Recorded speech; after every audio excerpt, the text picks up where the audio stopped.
Глава Коми навестил бойцов, которые проходят лечение в госпитале ветеранов боевых действий. Владимир Уйба осмотрел палаты, оценил условия реабилитации и пообщался с пациентами.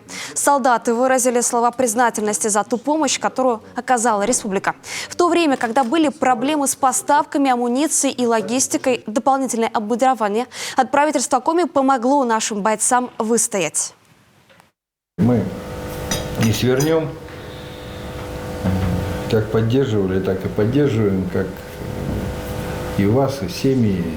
Здесь будем, что называется, до последнего стоять. Да, и на самом деле очень много делать. Спасибо вам огромное. Стараемся. Спасибо ребята за оценку. Сослуживцы, они с других областей, они не верят в это. Вот это правда, они говорят, мы не верим, что действительно столько делать. Владимир Уйба вручил солдатам подарки к 23 февраля и заверил в поддержке.